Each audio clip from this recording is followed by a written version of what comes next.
Tuhan tuh merindukan Anda. Tuhan tidak pernah menikmati kondisi sengsara yang harus kau hadapi sekalipun kita harus pikul salibnya. Tuhan bisa bekerja sama dalam segala perkara. Saya sadar akan hal itu, termasuk sakit penyakit. Tapi jangan pernah percaya dalam benak Anda Tuhan memberimu sakit penyakit. Tidak semua sakit itu dari setan, saya mengerti. Ada yang gaya hidupnya salah. Ada yang semata-mata kita itu hidup dalam dunia yang gak sempurna. Di bumi yang sudah jatuh.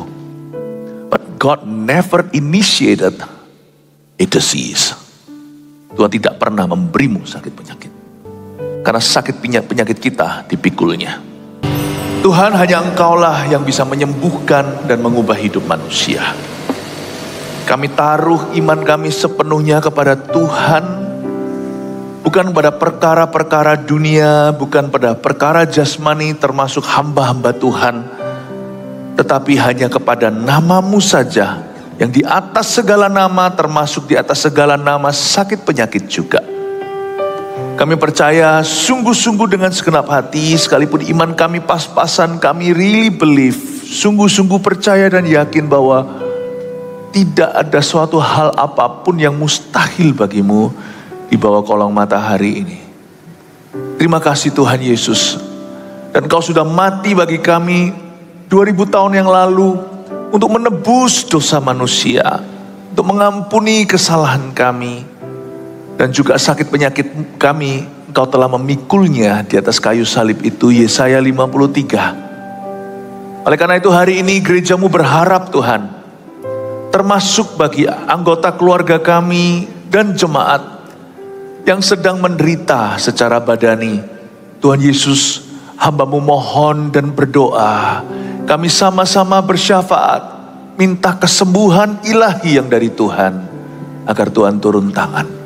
Sampaikan sabda-Mu Tuhan, sebab Kau mengutus firman-Mu, Kau menyampaikan firman Tuhan, dan menyembuhkan.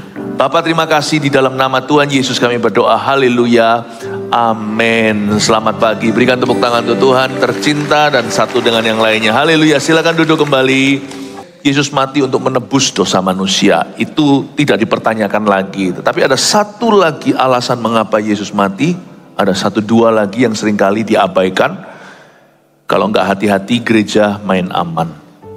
Karena sakit penyakit kita dipikulnya. Saya ngerti, kita melihat realita fakta di lapangan bahwa ada pula orang-orang yang sudah berdoa namun tetap belum sembuh. I know. Tapi kita nggak usah mikir sampai sejauh itu. Sembuh nggak sembuh, kita belajar berserah penuh. But we must act upon our faith. Kita harus bertindak atas dasar iman kita. Sekalipun Yesus mati untuk menebus dosa, lihat di luar sana banyak orang yang tetap belum diselamatkan karena mereka memilih demikian. Ada juga yang belum mengerti atau belum kenal Tuhan. Ada juga yang menentang jalan Tuhan sekalipun sudah bolak-balik diberitakan. Iman itu bukan berdasarkan apa yang kita lihat dulu, tapi apa yang kita dengar. Waktu saya mendengar Yesaya 53, dia mati untuk apa? Pemberontakan kita yang ditimpakan atas tubuhnya. Dosa kita yang ditebusnya. Sakit penyakit kita yang dipikulnya. I believe. Meskipun ada orang-orang yang tidak sembuh, kita melihat lubang pada donat. Tapi kita tahu di luar sana, ada banyak orang-orang yang disembuhkan. Tak terkecuali setiap ibadah, saya akan bacakan beberapa kesaksian daripada orang-orang yang telah disembuhkan di antara jemaat kita. Termasuk keluarga saat teduh. Saat teduh bersama itu extension atau suatu kepanjangan tangan daripada kasih karunia Allah atas gereja Mawar Sharon. Keluarga saat teduh yang menyaksikan ya. Sebelum saya menjadi pembimbing Anda selama pandemi dan keluar pandemi hingga hari ini, saya itu gembala sidangnya gereja Mawar Sharon dulu. Saya bukan penginjil. I am a pastor. Makanya itu saya bacakan kesaksian-kesaksian sebagian yang mengalami saat teduh bersama di gereja kita. Kesaksian kesembuhan apa aja setiap minggu kan saya bacakan. Dan orang-orang yang membawa hasil medisnya diubahkan. My, saya tidak melihat lubang pada donat. Saya melihat donatnya. Saya tetap percaya, I will keep believing. I believe in miracles, for I believe in God. Minggu kemarin saya khotbah di ibadah yang terakhir, saya berkata bahwa saya percaya mujizat. Karena saya percaya Tuhan, Dia Yehova Rafa. Sekalipun jikalau saya mati sakit pun, saya nggak iman ini. Gereja ini harus tetap berdiri teguh pada pewahyuan bahwa Yesus menyembuhkan. Kita percaya pada sebuah kebenaran bukan karena pengalaman kita meyakinkan. Ada tidak ada pengalaman, pewahyuan tetap pewahyuan. Mau ada orang buta di dunia ini nggak bisa melihat, rumput tetap hijau. Sekalipun orang yang tidak melihatnya itu hanya nampak gelap. Rumput tidak pernah hitam. Fakta adalah fakta. Who God is, Allah itu siapa? Tidak bisa berubah lewat zaman. Tidak bisa diubah-ubah berdasar pengalaman. Yesus adalah Yehova Rafa itu. But I know with my heart, saya tahu bahwa Dia rindu untuk menyembuhkanmu. Just because hanya karena beberapa orang belum sembuh bukan berarti Dia tidak rindu menyembuhkanmu. Ini dari Jenny saat mengikuti program Saat Teduh Bersama tanggal 20. Tidak ada mujizat kecil, tidak ada mujizat besar. Sembuh ya sembuh. Orang yang merasakannya, yang menderita tahu bahwa Allah sedang bekerja di dalam tubuhnya. Tuhan lebih rindu untuk sembuhkan kita. Kita nggak boleh percaya dalam benak kita bahwa Tuhan itu cuek atau acu tak acu, atau Tuhan itu ingin kita menderita. Tidak pernah sejak ciptaan Allah. Allah yang berkata semuanya baik. Tuhan itu menghendaki sakit penyakit. Jangan berkata bahwa Tuhan mau mengajari saya sesuatu lewat sakit saya. Saya tahu Tuhan bekerja sama dalam segala sesuatu, termasuk lewat kondisi sakit. Tapi tidak pernah berada dalam rancangan Allah semula. Orisinilnya itu bukan pada Allah, tapi kejatuhan Adam dan Hawa. Kita harus menghadapi fakta bahwa hidup itu less dan sempurna, atau hidup itu jauh dari sempurna. Allah menciptakan semuanya baik, dan waktu Allah menciptakan manusia, Dia berkata sangat amat baik. Lalu dosa masuk. Jangan salahkan Adam, kita pun berdosa. Oke, lalu Yesus datang 2000 tahun lalu. Setelah ribuan tahun, Yesus akhirnya menjelma, firman itu menjelma menjadi manusia. Setelah ciptaan Allah, setelah ciptaan alam semesta dan bumi ini, Tuhan menebus kembali.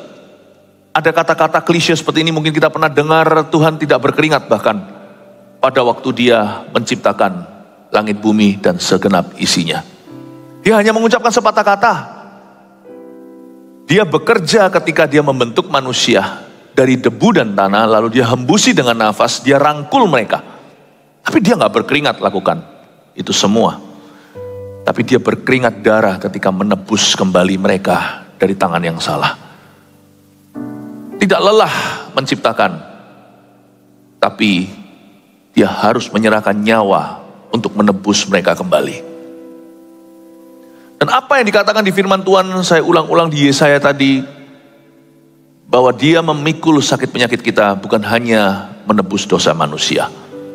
Tuhan rindu, lebih rindu untuk sembuhkan kita. Memang dalam sakit penyakit kita harus tetap bersyukur dalam segala perkara, tapi jangan lupa untuk beriman, bersyukur saja tidak cukup. Perlu beriman. Iman itu memang risiko. Terjadi atau enggak sesuai yang diimani.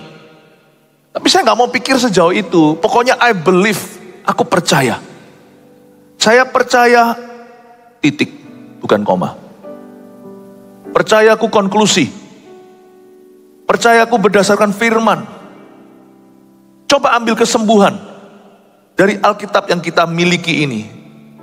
Akan sisa tipis sekali dari Kejadian sampai Wahyu. Healing is found almost on every page. Kesembuhan dapat ditemukan di banyak halaman. Hampir-hampir setiap halamannya. Sejak purbakala ketika Abraham berdoa untuk Raja Tanah Kanaan. Yang mandul dibukakan. Satu isi kerajaannya akhirnya dikabulkan keturunan. Coba Anda kalau melihat dari sejak Abraham sampai Wahyu, daun-daunnya itu menyembuhkan dari pohon kehidupan. akan menyembuhkan bangsa-bangsa. Itu lawatan. Saya memilih untuk percaya Allah yang tidak acuh dan acuh tak acuh. Saya percaya Allah yang rindu untuk sembuhkan kita. Mari kita buka sama-sama Markus pasal 3 ayat 1 sampai 6 saya baca. Yesus menyembuhkan orang pada hari Sabat. Salah satu mujizat awal Tuhan Yesus dalam pelayanannya ketika ia berjalan di Galilea. Kemudian Yesus masuk lagi ke rumah ibadat. Di situ ada seorang yang mati sebelah tangannya. Mereka mengamat-amati Yesus kalau ia menyembuhkan orang itu pada hari Sabat, supaya mereka dapat mempersalahkan dia. Kata Yesus kepada orang yang mati sebelah tangannya itu, "Mari, berdirilah di tengah." Kemudian katanya kepada mereka, "Manakah yang diperbolehkan pada hari Sabat? Berbuat baik atau berbuat jahat? Menyelamatkan nyawa orang atau membunuh orang?" Tetapi mereka itu diam saja. Ia berduka cita karena kedegilan mereka. Dan dengan marah ia memandang sekelilingnya kepada mereka. Lalu ia berkata kepada orang itu, "Ulurkanlah tanganmu." Dan ia mengulurkannya, maka sembuhlah tangannya itu. Lalu keluarlah orang-orang Farisi dan segera bersekongkol dengan orang-orang Herodian untuk membunuh dia. Tuhan lebih rindu untuk sembuhkan kita. Ayat 1, kemudian Yesus masuk lagi ke rumah ibadat, berhenti di tengah. Ayat 1a sini menunjukkan bahwa seolah-olah Yesus sedang mencari someone. Kemudian Yesus masuk lagi ke rumah ibadat. Itu bayangkan misalnya pendetanya keluar setelah kebaktian. Misalkan pembicara tamu datang keluar. Sudah di mall sini, contohnya ya di GMS Surabaya Barat. Lalu sudah sampai di ujung sana menuju parkiran, di pintu keluar, balik lagi ke sini. Bukan cari barang. Semua barangnya sudah dibawa, udah ada di dalam tasnya. Dia datang lagi masuk ke sini pasti karena disuruh Roh Kudus ketemu Samuan. Yesus itu dituntun oleh Roh Allah sejak dari padang gurun dicobai 40 hari. Maka Alkitab mengatakan ketika beliau kembali ke Galilea, Tuhan Yesus itu datang dengan kuasa. Roh Kudus itu yang tuntun langkah kaki Mesias kita. Kemudian Yesus masuk lagi ke rumah ibadat. Re-entry. Itu apa kalau Yesus gak rindu sembuhkan seseorang? Dia masuk lagi. Mungkin orang yang mati sebelah tangannya itu sebelah badan. Kalau bahasa orang tua dulu pansui katanya. Mungkin dia itu telat datang ke gereja hari itu. Atau mungkin dia ragu lalu dia datang, Yesus tunggu. Jadwal Yesus sudah menanti, harus kemana lagi. Yesus itu gak bisa ditahan. Mereka mencoba menahan Yesus di Samaria lebih lama. Padahal seluruh Samaria itu percaya. Ingat cerita tentang Yesus bicara dengan seorang wanita di sumur Yakub. Mereka mau coba tahan tapi Yesus berkata, "Tidak, aku harus pergi memberitakan kerajaan Allah di semua kota dan desa. I must move on." Yesus itu gak nganggur. Tapi Jesus, karena Yesus sekarang itu sudah dibangkitkan, dia gak perlu ditahan lagi di satu lokasi. Atau hanya bisa melayani beberapa manusia. Kalau Yesus lagi melayani wanita Samaria, dia gak bisa ikut murid-muridnya pergi beli roti. Tapi Yesus sekarang berbeda karena dia sudah dibangkitkan. Dia ada di sebelah kanan Allah Bapa, mendengar doa kita, bahkan mendoakan kita. Akan hal-hal yang kita gak sadari, Yesus itu doakan. Tahukah kita tidak menyembah orang mati? Kita menyembah seorang juru selamat yang hidup selama-lamanya dan dibangkitkan. Dan Yesus ini waktu itu, pada zaman ketika Yesus itu masih secara badan, dia itu gak bisa gampang-gampang ditahan. Gak pernah dia itu bolak-balik satu tempat. Dia harus lanjutkan. Kok dia kembali masuk lagi ke rumah ibadat? Untuk apa? Menurut saya dia memang mau ketemu orang yang mati sebelah tangannya. Karena ayat 1b bunyinya, di situ ada seorang yang mati sebelah tangannya. Saya nggak tahu persisnya orang yang mati sebelah tangan ini datang terlambat atau tadinya di sana dia belum percaya. Yesus tunggu imannya bertumbuh. Balik lagi ke rumah ibadat yang sama untuk temui orang itu. Di situ ada seorang yang mati sebelah tangannya. Jangan percaya Allah itu acu tak acu denganmu atau cuek dengan keadaan Anda. Jangan percaya bahwa Allah itu menuntut saja, mana imanmu mana. Yesus itu sekarang juga sedang menumbuhkan imanmu ketika saya menyampaikan firman-Nya. Iman timbul dari pendengaran. Saya mencoba untuk skakmati. Saya coba untuk skakmat semua keraguan, kebimbangan. Makanya dari awal saya berkata, jangan lihat contoh-contoh yang tidak sembuh, jangan hakimi mereka. Semua itu ada pada misteri Allah. Tapi for your case, untuk keadaanmu, percayalah bahwa Tuhan lebih rindu untuk menyembuhkan Anda. Jangan pernah berkata kepada orang yang belum sembuh, kamu kurang beriman. Never do that loh ya. Healing ministry, pelayanan kesembuhan ilahi itu harus disertai welas kasih. Belas kasihan, tidak boleh penghakiman. Tapi jangan sampai cerita-cerita orang itu membuat dirimu bimbang. Jangan sampai membuat Anda ragu. Iman itu harus bulat, gak perlu besar. Biji sesawi itu lingkar. Saya percaya penuh bahwa Yesus sanggup untuk menyembuhkan. Nanti ibadah selanjutnya saya jelaskan bahwa dia juga mau.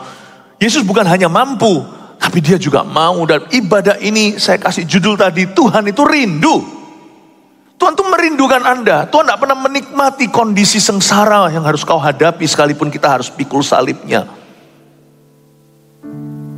Tuhan bisa bekerja sama dalam segala perkara. Saya sadar akan hal itu, termasuk sakit penyakit.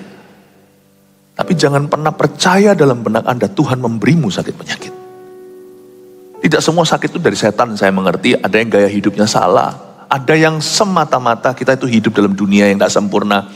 Di bumi yang sudah jatuh. But God never initiated a disease. Tuhan tidak pernah memberimu sakit penyakit. Kemudian Yesus masuk lagi ke rumah ibadat. Di situ ada seorang yang mati sebelah tangannya. Pansui kata orang tua. Mereka mengamat-amati Yesus. Coba lihat ayat 2. Mereka di sini orang Farisi, ahli Taurat. Itu orang-orang jahat zaman itu. Mereka mengamat-amati Yesus. Kalau ia menyembuhkan orang itu pada hari Sabat supaya mereka dapat mempersalahkan dia. Luar biasa, musuh Yesus jauh lebih mengenal dia daripada murid-muridnya. Musuh Yesus itu curiga, tahu dan was-was kalau Yesus datang sembuh nih orang-orang. Hebat ya. Hati mereka salah aja mereka beriman. Hati orang benar mana imannya. Mereka itu mengamat-amati Yesus. Mereka nunggu-nunggu, amat-amat ini bukan investigasi, amat-amat ini was-was. Jangan-jangan.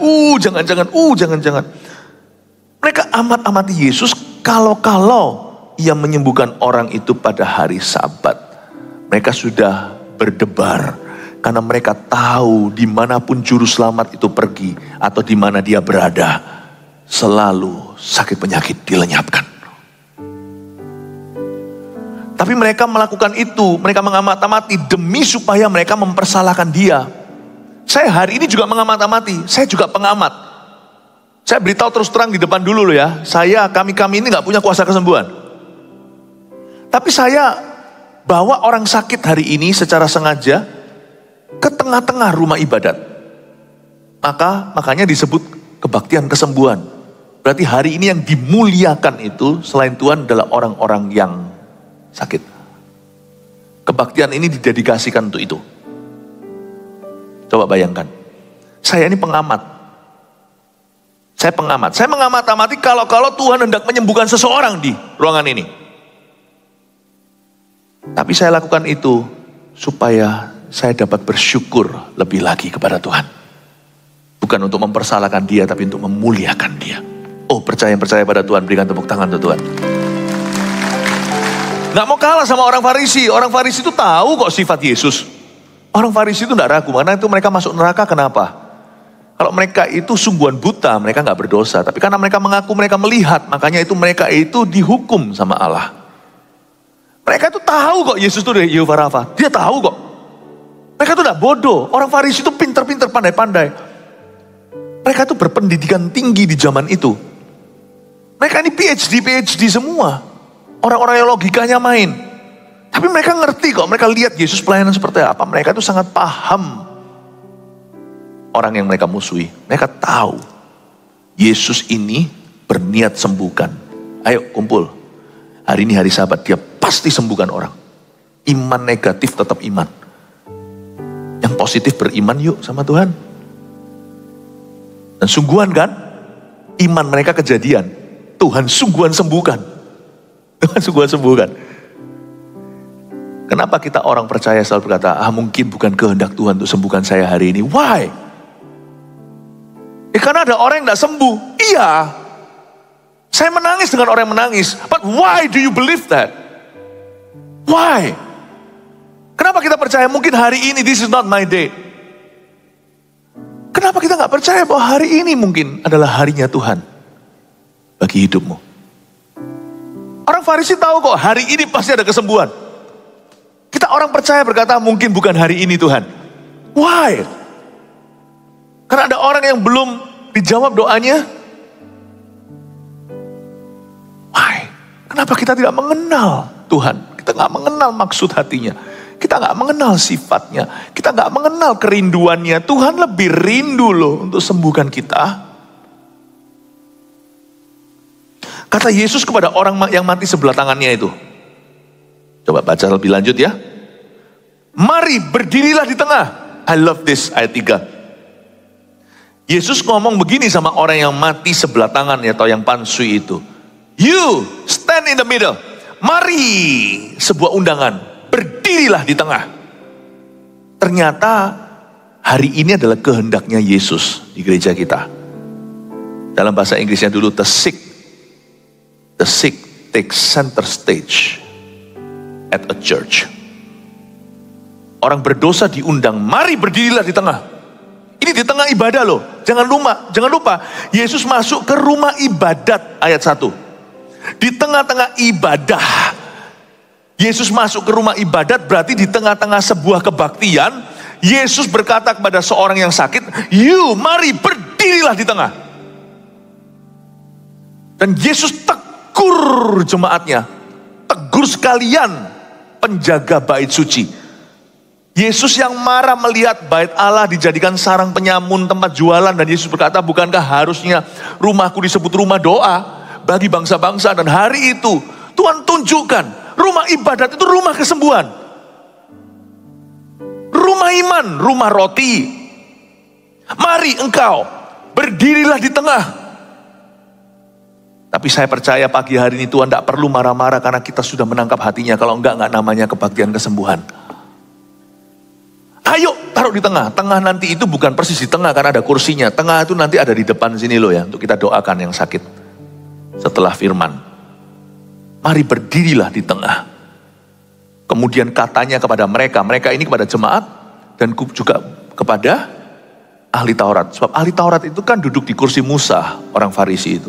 Mereka itu pendeta-pendeta zaman itu atau gembala-gembala yang Yesus sebut sebagai gembala pandir. Yang sakit tidak kamu sembuhkan. Kamu tidak doakan lah minimal. Yang tersesat tidak kamu cari. Tapi rumahku disebut rumah doa ini kau jadikan sarang penyamun, jualan merpati, jualan ini. Perhatikan dong kebutuhan jemaat. Perhatikan mereka yang menderita, mereka yang sakit. Minimal Anda mencoba. Minimal Anda berusaha. Lakukan sesuatu. Ini ambil urapanku, urapi mereka. Ambil tongkatku, kata Elisa pada Gehazi. Pergi kepada boy atau satu anak kecil yang mati itu, letakkan di dia. Ketika diletakkan tongkatnya, nggak bangun-bangun pula sampai Elisa tiba, lalu peluk anak itu bangkit dan dikembalikan ke ibunya. Itu kasus mujizat, bukan kesembuhan, karena kebangkitan orang mati. Tapi paling tidak, waktu itu abdi Nabi ini masih nggak salah, dia melakukan amanahnya. Tapi ketika dia memakai nama tuannya untuk minta uang sama Naaman, dia dapat kusta. Tuhan tuh suruh kita para hamba-hamba Tuhan itu menjadi extension, menjadi saluran berkatnya. You put the sick in the middle, you pray for them, doakan mereka. Dan percaya mujizat akan terjadi. Percaya mujizat terjadi. Tadi itu, lagu itu. Mari berdirilah di tengah. The sick are taking center stage. Di dalam sebuah kebaktian. Kemudian katanya kepada mereka, ayat 4. Manakah yang diperbolehkan pada hari Sabat? Mana yang boleh terjadi ya? Berbuat baik atau berbuat jahat?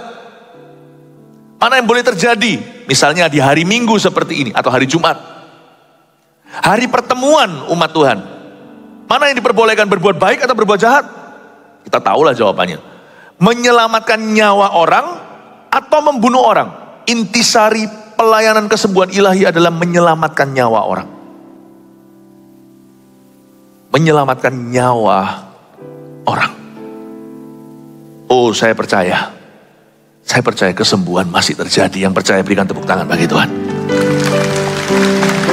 Saya percaya kesembuhan ilahi masih terjadi. Ia berduka cita ayat 5 karena kedegilan mereka. Dan dengan marah ia memandang sekelilingnya kepada mereka. Lalu ia berkata kepada orang itu, ulurkanlah tanganmu. Dan ia mengulurkannya, maka sembuhlah tangannya itu. Marah aja sembuh, apalagi kalau Yesus terketuk hati belas kasih. Ia berduka cita karena kedegilan mereka, baik umat saat itu yang hanya mengamat-amat, baik itu orang Farisi yang mengamat-amati. Yesus berduka cita karena kedegilan mereka. Kok gak ada yang perhatikan kebutuhan orang ini? Yesus tidak jadikan kesembuhan orang ini sebagai contoh atau sebuah pelajaran untuk mereka. Bukan, dan Yesus bukan mau cari gara-gara. Yesus itu sungguh-sungguh mengasihi orang yang pansui ini. Orang yang mati setengah tubuhnya atau tangan sebelahnya mati. Yesus itu marah sama mereka.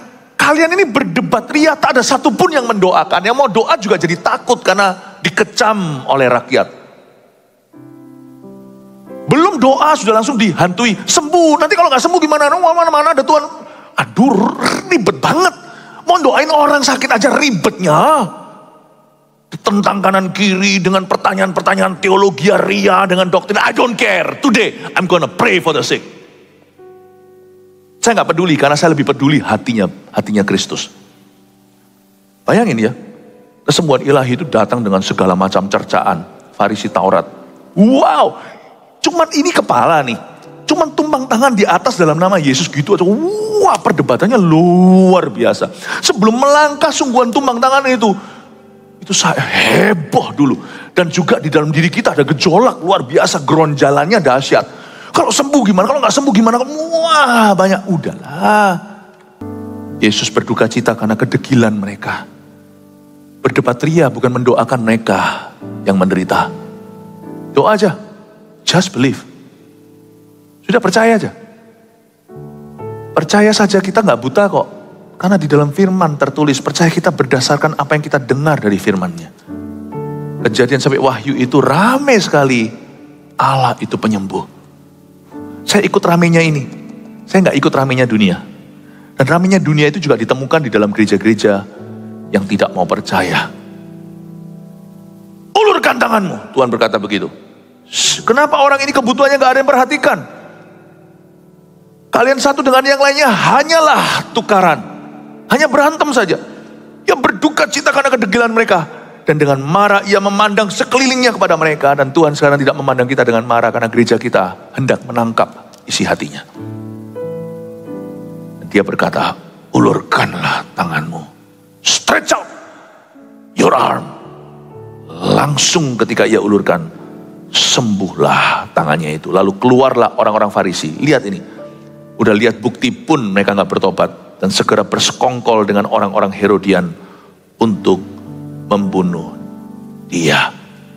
Bapak Ibu Saudara, apa yang kita lakukan hari ini dalam kebaktian kesembuhan tidak melenyapkan keharusan untuk kita pergi ke dokter, malah harus malahan. Sebab apapun yang Yesus lakukan, setiap mujizatnya pasti akan diverifikasi secara medis. Semua yang Tuhan lakukan itu terbukti. Tapi iman tidak berdasarkan bukti dulu baru percaya. Iman itu percaya sebelum kita alami. Only believe tadi. Bahkan ketika kita datang ke dokter pun tidak sedikit. Tahu nggak? Setiap hari Setiap kita ibadah, hari ibadah kita itu dokter yang berjaga di gereja itu tuh puluhan. Dokter-dokter yang takut akan Tuhan. Dokter juga ada yang dokter yang adalah CGL, CG leader di gereja kita. Ada dokter-dokter spesialis yang adalah coach. Atau yang punya 4 CG, membawa 4 cell group. I believe, saya percaya. Kalau saya suruh pilih, saya ke dokter yang takut akan Tuhan, atau saya pergi ke dokter yang malpraktek, saya pergi ke dokter yang percaya pada kuasa Tuhan. Mereka bukan pendeta, jadi mereka harus beritahu saya fakta, hasil fotonya, MRI-nya, CT scan, mereka harus beritahu saya, ini maksudnya apa yang ada tanda merah waktu saya periksa lab darah. Periksa darah di lab, maksudnya periksa lab darah. Tapi kita ke dokter pun kita harus beriman pada Tuhan. Pas kita ke dokter pun kita harus beriman pada Tuhan. Kadang-kadang dokter kan beritahu pada keluarga pasien, saya sudah maksimal penanganan. Transfusi, masukkan darah lomba masuk dan keluar. Dokter sudah lakukan maksimal, tetap dokter harus berharap pada Tuhan. Kalau dokter secara medis pun tahu bahwa ada yang maha kuasa di atas sana. Dia harus berkata, only God's will be done. Karena gimana kalau manusia tidak meresponi penanganan? Alergi-alergi dengan obat tertentu, bukan sesuatu yang mudah kan? Dokter pun harus tanya, alergi obat apa? Orang bisa di ventilator, bisa dibaringkan, ditidurkan, atau pas koma, kapan dia kembalinya? Seringkali nggak tahu seperti di film-film, titit kembali, lalu harus ada yang teriak di kamar, lalu suster-suster semuanya pada lari, mempersiapkan. Karena orang ini barusan sadar, tidak bisa memprediksikan segalanya, meskipun sebagian bisa diprediksikan. You know that in this life, di dalam semua ilmu pengetahuan juga, Tuhan tidak menutup ruang. Di dalam sana ada kedaulatan. Because Tuhan adalah Alfa dan Omega. Kata pertama dari Allah, kata terakhir Tuhan yang ketok palu. Hanya Tuhan yang bisa. Tahukah bahwa Tuhan itu ada? Dan karena saya kenal dia 30 tahun, belum lama dibandingkan sebagian Anda, saya tahu by heart, bukan by logic. Kalau by logic, saya akan tersesat di sini. By heart. Dia lebih rindu dan dia selalu rindu untuk jamah kita. Dan saya tidak ragu kalau hari ini Yesus jamah seseorang, apapun sakit penyakitmu, you akan sembuh. Hanya karena ada yang belum sembuh, saya tahu bukan berarti Tuhan tidak mampu. Kalau Tuhan jamah satu orang sakit, apapun sakit penyakitnya, Anda akan sembuh total. Dan itu saya tidak ragu. Sekalipun fakta bicara beda pun, realita di dunia, saya tetap percaya dia lebih rindu untuk menyembuhkan kita. Dan orang Farisi keluar, malah justru mereka bersekongkol dengan orang Herodian untuk membunuh dia. Bukannya mereka bersyukur dan terharu melihat orang yang pansui mati sebelah tangan itu disembuhkan begitu aja, tanpa tumpang tangan, gak pakai semua ini itu. Yesus gak pakai medium apa-apa. Betapa indahnya juru selamat ya. Di kitab Yakobus ditulis kita yang sakit minta sama seorang gembala sidang atau kepada timnya untuk oleskan minyak dan doakan doa yang lahir dari iman akan menyembuhkan orang sakit itu. Dan jikalau dia telah berbuat dosa, dia mengakuinya, saat didoakan dosanya pun akan kena diampuni. Doa orang benar yang dengan yakin didoakan sangat besar kuasanya. Saling berdoalah kamu supaya kamu sembuh, saling mengaku dosa pula. Luar biasa. Kita nanti berdoa memakai medium tertentu, jangan banyak-banyak lah, gak usah pakai rumit-rumit supaya jangan sampai orang memberhalakan siapa-siapa atau memberhalakan metodenya. Simple aja, maksimal di minyak. Bayang-bayang, sapu tangan itu semua ketidaksengajaan, gak usah disengajain. Kita cukup lewat tumpang tangan, karena Yesus berkata seperti ini, tandanya akan menyertai orang percaya, mereka akan menumpangkan tangan atas orang sakit dan orang itu sembuh. Markus 16. Udah itu aja, cukup. Yesus bahkan gak perlu semua metode ini. Yesus hanya mengucapkan kata-kata, ulurkan tanganmu, set, langsung sembuh. Itu tangan sudah mati. Sembuh cuman sepatah kata dari Yesus. Saya tidak ragu, bahkan Tuhan gak perlu menjamahmu.